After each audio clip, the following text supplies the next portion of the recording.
What's going on, everybody? Champ is back. Another execution right here, right now. Number 3 out of 3. I just watched the intro to this 8 times, and I still don't really know what to think of it.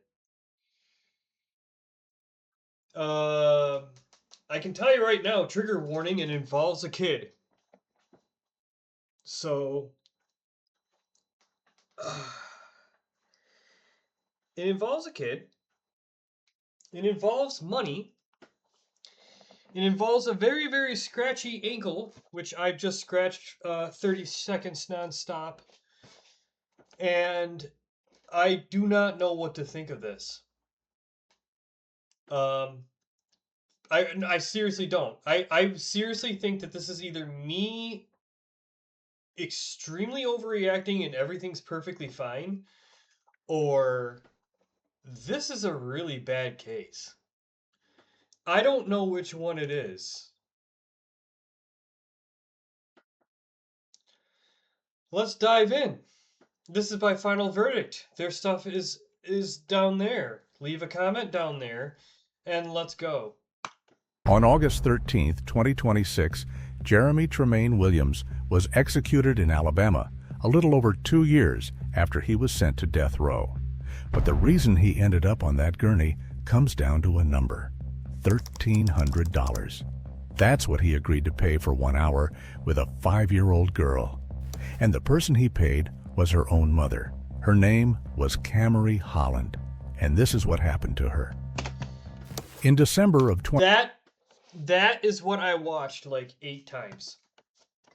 How am I supposed to get any information out of that? So this is going to be probably terrible. Especially since this happened in 2021. Wait, did this happen in 2021? It has to, because it always dies in right off the bat. This happened 5 years ago? Camry Holland. And this is what happened to her. Where are we at? December of 2021, Jeremy Williams was 37 years old, living between Columbus, Georgia and Phoenix City, Alabama, right on the state line. He had met a woman named Christy Sipple online, and the two of them had been seeing each other for a while. Christy had 2 kids, and one of them was 5-year-old Camry. And here's the thing about Camry being in that house at all. She wasn't even supposed to be there. Her father had sole custody. He would let Christy watch her, because that's what you do. You trust the mother. What? That was the whole arrangement. That was the trust. And Christy sold it. So Christy has the kids, but her dad has custody of them. But her dad's like, yeah, even though I have custody, it's okay for her to have them. Okay, so where does this guy come in? In the days before Camry died, Christy and Jeremy started talking numbers. Not about a babysitter, not about a weekend visit. They were setting a price for Jeremy to be alone with her little girl. Christy started at $2,500, but he thought that was too high. So they went back and forth, a mother and a man haggling over a little girl, until they landed on $1,300. Sit with that for a second. She talked him down. She negotiated a discount on her own child. And I'm really confused right now.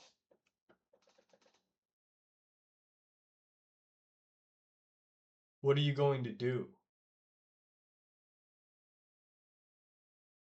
See what I mean? Like, if you want to know exactly what kind of people we are dealing with here, hold on to this. He never even paid it.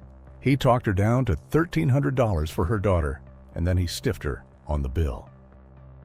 It was still dark on the morning of December 13th when he came for her. well, let's continue with the story. I don't know what that means. Are they like is he buying the girl like she's a slave? Or is he gonna like babysit her for $1,300 an hour? Is that what it is?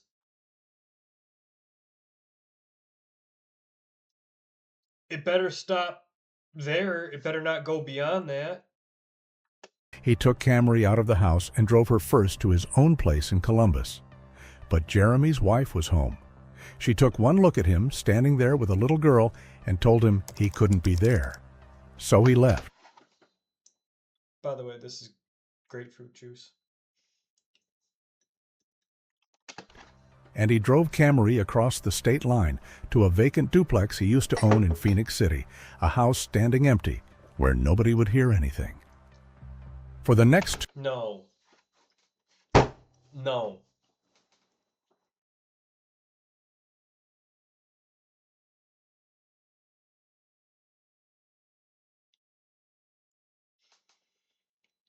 All I can say is you better be playing PlayStation with the volume jacked the fuck up. Or watching a movie. You better be watching Frozen with the music jacked up.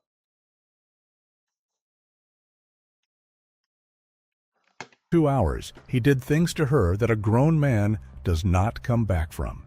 He forced meth into her. He raped her. And the whole time, he kept his phone... just censor them, please. I don't want to know. ...out, recording it. And he filmed it. Then he strangled her. Here's the detail the investigators could never shake, because Jeremy told them himself, later sitting across from a detective, saying it out loud. Hey, it didn't happen fast. I can't hear the video at all with these headphones off. This might as well be on mute because you guys can hear me perfectly fine. See, look, I could play this video. At one point, he thought it was already over. I can't hear the video at all, but you guys can. And then he said, very annoying she for you. gasped. So I'm just going to back it up and watch it with you guys. The investigators could never shake because Jeremy told them himself, later sitting across from a detective. Keep in mind also, I think I'm like 30 minutes past my bedtime and I'm really tired. I've been rubbing my eyes like detective saying it out loud. It didn't happen fast. At one point, he thought it was already over. And then he said, she gasped for air, so he tightened his grip and kept going until there was no breath left to take. And even with her gone, he still didn't stop. He kept the camera running. What he did in that basement after she died is a thing most people cannot make themselves picture, and I'm not going to make you. Good. But it has a name, and the state would put that name on the charge sheet, of a corpse. Then he covered her with a tarp, left her where she... That could be anything. I'm assuming, okay, if it's... If it really is this, but it has a name, and the state would put that name on the charge sheet, of a corpse. That could be dismembering and all that stupid shit. That's probably what that is.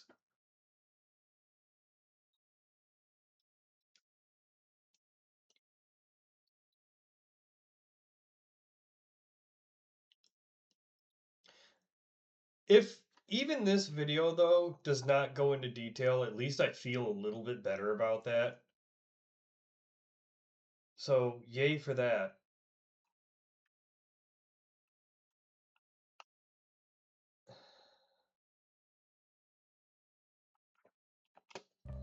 Then he covered her with a tarp, left her where she lay, and walked out.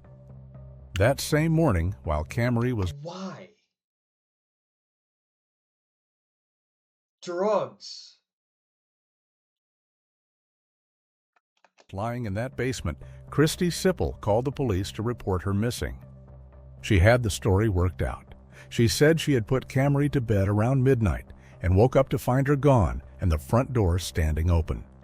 A stranger, she wanted them to think. Somebody slipped in during the night and took her little girl.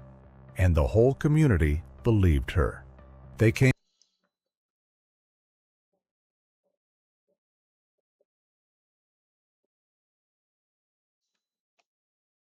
Got the whole community fooled, but not me.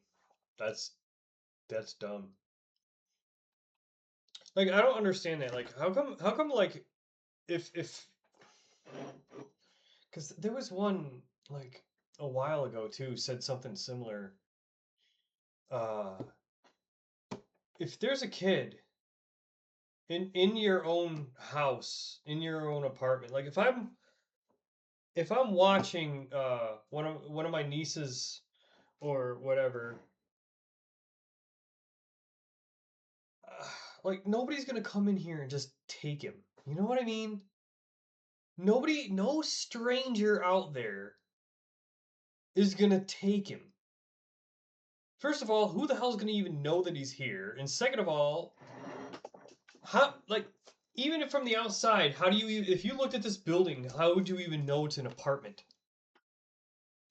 Came out for Camry. Like people don't just, you know, show up and just kidnap kids right out of their houses, especially when there's an adult there watching him. Oh, I just turned around and he's just gone. It's like, no. And the whole community believed her. They came out for Camry. Volunteers, officers, search parties, fanning out across 2 towns looking for a 5-year-old who was already dead, already cold, put there by the man her mother had handed her to. Christy leaned all the way into it. She sat down in front of a television camera, let the tears come, and told the world Camry was the essence of her life, that she just couldn't understand what had happened. Meanwhile, she knows exactly what the hell happened. Well, I'm sorry, I did the drugs and I just got carried away and...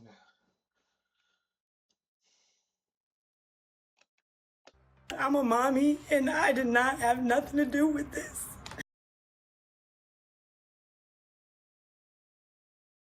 What's the timestamp? 4:15? Okay. Had nothing to do with this.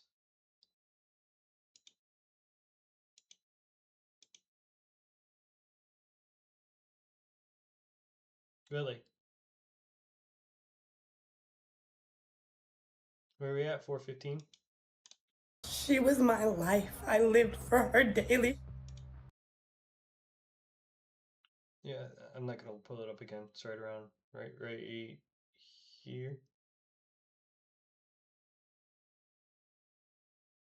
And she said all of it, knowing exactly where her daughter was, knowing exactly who she had sold her to, and for how much. I'm just gonna assume that he did everything that you could possibly think of that's evil and vile and disgusting and retarded and just every single negative thing you can think of to this chick. And I only hope and pray that if he did give her drugs or whatever, she'd be so fucking doped out that she would be like basically in a coma the whole time, not knowing anything going on. That's like the best case scenario. Like, I don't know what to say here. It's just awful all around. But the detectives kept circling one name. Jeremy had been one of the last people seen anywhere near the child, and the more they pulled on his background, the worse it got. Anyway, let's, instead of focusing on the past and everything, let's just focus on moving forward. Because just days before, a grown woman had come forward and accused Jeremy of sexually assaulting her, and told police he had made a disturbing admission about a 5-year-old during the attack. That was the thread that gave them a warrant. When they searched his property, they went out to a shed in the backyard, and what they found in there told a story all its own. A child-sized chair and a sandwich with one small bite taken out of it. Around the same time, officers tracked Jeremy down at a motel in Phoenix City and took him into custody. We got bullet holes in it. Officers tracked Jeremy down at a motel. Bullet holes. Who are these people? In Phoenix City and took him into custody, but he wouldn't tell them where Camry was. And then Jeremy's own wife came home, when it clicked for her what these officers... Jeremy has a wife, and she didn't know about any of this. What? ...were actually looking for. She gave them an address, the old duplex in Phoenix City. And she told them flat out, if he did something to that girl, that's where she'll be. They went, and in the basement under a tarp, they found Camry. One of the investigators who stood in that basement didn't dress it up afterward. He just said what he saw, a small child brutally assaulted and killed. These are men who have seen the worst things a county can produce, and this is the one they take home with them. It should have ended there, with the arrest. But How much you want to bet, like, sometime in the future? I'll like, at some point in the future, I'm going to forget about this whole entire case, right? And I'll be watching one of those shows, like, one of my favorite true crime shows is Explore With Us. How much you want to bet? They're going to show the body cam footage of that. It's going to be blurred and everything, of course, but I'm not going to know anything that's, like, I'll vaguely remember it. I don't know. I have a feeling I'm going to come across this story again in the future. hmm Not the first kind of story that I've seen from Explore With Us, but cops see stuff all the time that's really messed up. And that's in fact the only reason why I brought it up is because I saw a story that was very similar to this. It's their reaction when they see them. It's just like they always automatically just go back and they think of their own kids. They're like, oh yeah, my son, he's gonna be 8. He's gonna be 6. He's gonna be this child's age. 2 weeks later, it got darker. On Christmas night, Jeremy sent word that he wanted to talk. He told the jail lieutenant he had been praying, that he wanted to get right with God before he was executed. And then he opened up, and he couldn't seem to stop. This happened 5 years ago. It's weird because that's weird too, because usually like people who are executed too, like they're on death row for like 40 years. Like I think one that I covered was on death row for like 60 or 70 years. It was forever. He committed the crime when he was 18 and he was like in his 70s when he was executed. It was crazy. In one sitting, he admitted to killing Camry, but he kept going. On his own, without being asked, he confessed to abusing his own baby daughter years earlier, back when the family was living in Alaska, and then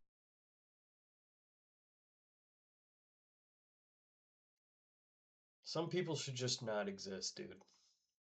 in Texas. He admitted there were other children he had hurt, children he said he couldn't even fully remember.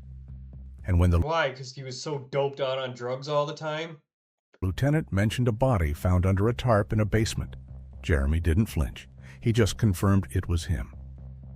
And none of that darkness was new. Jeremy had been charged with child abuse once before, all the way back in 2009. A jury acquitted him in 2012, and he walked out a free man. And 9 years after walking out of that courtroom, he was standing in a basement in Phoenix City with Camry Holland. So investigators pulled an old file back open. In 2005, The kid's mom is terrible too. The kid's mom better get jail time. Jeremy's 1-month-old daughter, Nadia, had died up in North Pole, Alaska. There were blunt force injuries on that baby, but at the time nobody could prove what happened, and it went into the books as undetermined, partly because Jeremy refused the polygraph and refused to say a word. But after what happened to Camry, they weren't willing to let it lie. They charged him with second-degree murder in his own infant daughter's death. The way the district attorney came to see it, this had been going on for around 20 years. In his words, starting, at least as far as they knew, back in Alaska, where he killed his baby and started all of this with another young child. His trial came in April 2024, and there was something almost surreal about it. Jeremy had already pleaded guilty. He had told the judge he only wanted to, quote, expedite the process. Okay. But Alabama law won't let a man plead his way straight onto death row in a capital case. Guilty or not, the state had to put it in front of a jury. And he didn't want anyone fighting for him. When his own attorney asked whether he wanted them to argue anything at all on his behalf, Jeremy answered, quote, I don't want them to say nothing. He probably... Well, this is him sober. Okay, I get that. I don't know.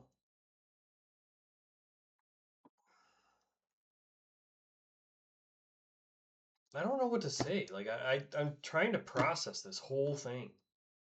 So for 3 days, 15 strangers had to sit in that box and take it in. God, imagine being one of those jurors. Wow. You picked the worst one out of the whole entire bunch to sit into, man. The worst one. And the hardest part was the video footage Jeremy had shot himself on his Oh, I forgot he filmed own it. phone. 11 women and 4 men had to sit there while it played.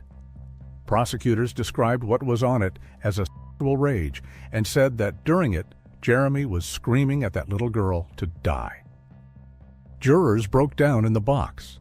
Court staff, who couldn't even see the screen, who could only hear the audio coming through, sat there shaken. And what sucks is that you gotta watch it. You got to. You have no choice.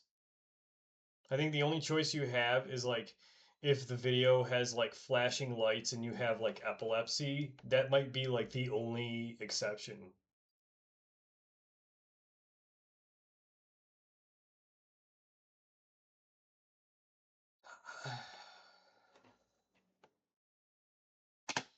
Grown officers of the law in that room were fighting not to cry.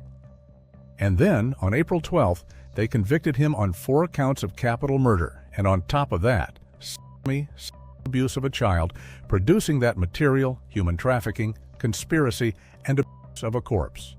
And 3 days later, the judge sentenced him to death on all 4 capital counts.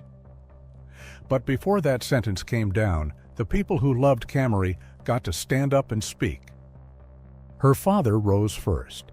He looked straight at the man who did this and told him, "You don't deserve life yourself." He said his daughter had been too precious for what was done to her. He said, imagine if you were this dude. Imagine if you were this dude. Yeah. Yeah, but you know, she can be with her mom though. She's not a bad person. The mom deserves something though. He said his daughter had been too precious for what was done to her. He said Jeremy's life didn't compare to a single thing about Camry's. Her 13-year-old sister couldn't be there in her own voice, so her words were read out. "I don't understand why someone would hurt her," she'd written. "She was so sweet and caring." Her grandmother's letter went further, read aloud into that silent... He was on drugs, dude. They don't even know what they're thinking at that time. There was a guy that was on death row that did something this fucking heinous. And he did the same exact thing on the same exact drugs. The same exact thing, dude. This was September of last year. He was put down like the dog that he is. And it was basically like literally the same exact case. The reason why he did it, though, he thought that the baby that he was doing this to was possessed by demons, and the only way to get him out was to do this evil shit. And just like this guy, yeah, please kill me. I do not want to live anymore. Please kill me. And he was dead in like, I think that case was like 8 years he was on death row for or something like that. This guy's on death row for like 5 or 6 years. But like still, like, oh my God, dude. Courtroom asking him straight, "What kind of demonic creature are you?"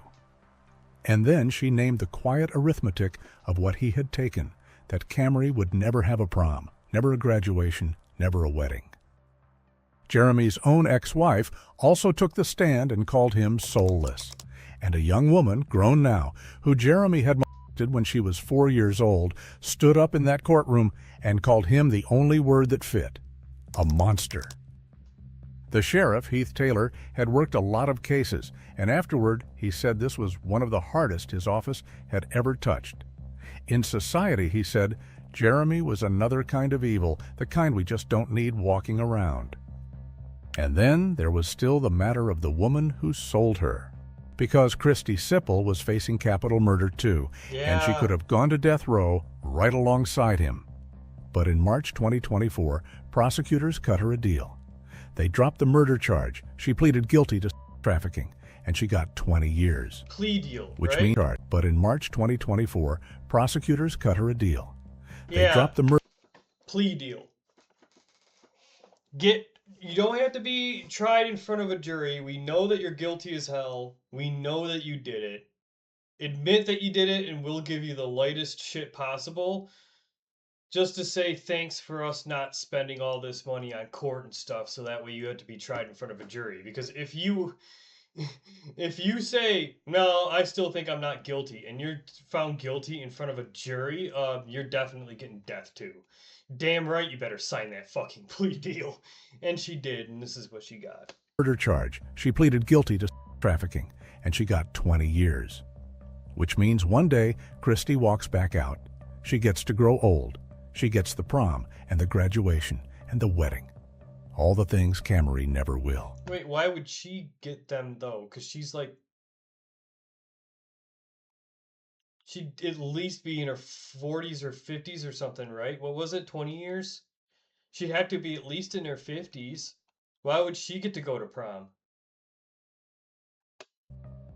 And here is where this case turns into something you almost never see. What? On death row in Alabama, the appeals crawl on for decades. The longest-serving man in the state was sentenced back in 1982, and he's still there.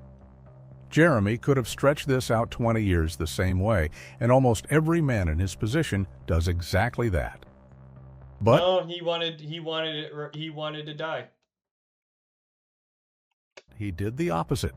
In 2025, he fired his lawyers and asked the court to let him die. He wanted every appeal waived and the sentence carried out as fast as the state could manage. Yeah, believe it or not, people do that too. It's crazy. Believe it or not. It took a judge about 10 minutes of careful questions to satisfy himself that Jeremy understood what he was giving up, and that he was competent to give it up. Don't mistake any of that for remorse. The district attorney certainly didn't. He called Jeremy truly evil and said the man showed no remorse for a single thing he had done. The sheriff put it plainer still. Jeremy just didn't want to spend 20 years sitting in a cell, waiting. Even so, Alabama wasn't allowed to just take his word for it. State law requires one automatic review of every death sentence, whether the condemned man wants it or not. So in March 2020... He's not going to get it. What level of leniency can you give this guy? Well, cut him a break, okay? He did go a little overboard on the drugs, okay? No. 26, the appeals court looked at all of it anyway and upheld every piece. From there, it went to the Alabama Supreme Court, which cleared the way for the death warrant in June. And Governor Kay Ivey signed the order and set the date for August 13th, saying plainly she had no plans to grant him mercy. And I keep coming back to what the district attorney said as that date drew close. Words that say just about everything. Camry didn't get 30 minutes, he said. She didn't get 40 years. And on August 13th, the state made sure Jeremy got neither. His final day had come. That day, he wasn't alone. His mother came to visit, and so did his father, his stepmother, and his brother. Okay, yay for family. The night before, he picked up a phone and talked to his grandmother and his aunt, the kind of call a man makes when he knows there won't be another one. And his wife came too. The same... He has a wife. How? What? Wife who, 5 years earlier, had looked at him standing in their home with a little girl and... I thought you divorced him. That's why I'm shocked. Because she's the one that led the police over to that duplex where the body was. But I thought, like, they obviously got a divorce after that. I guess not. Okay. Yeah. Told him he couldn't be there.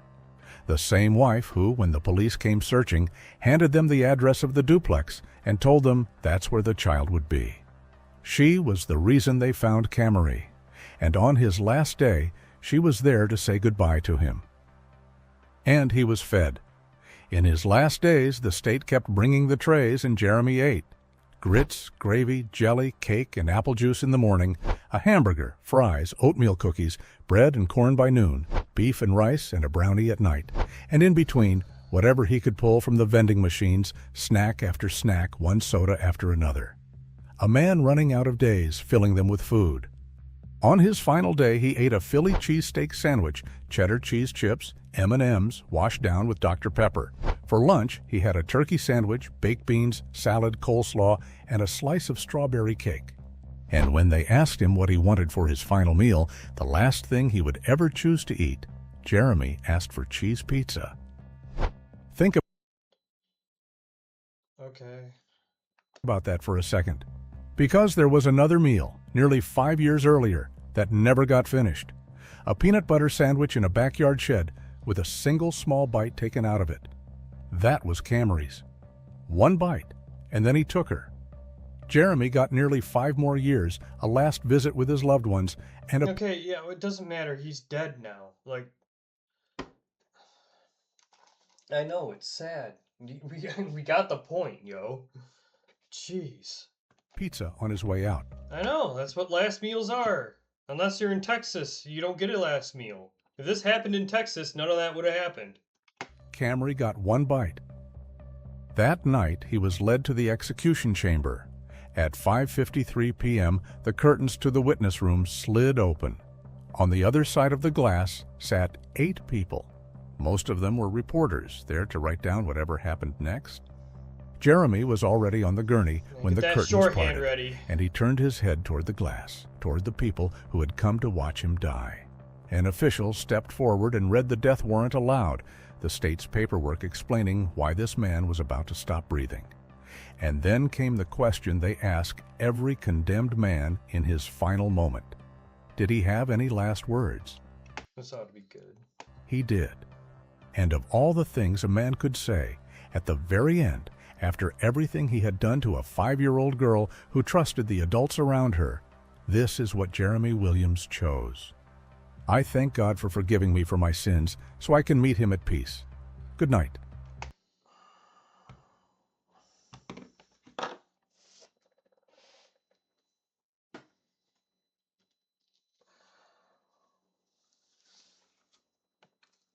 I have to go to bed right after this.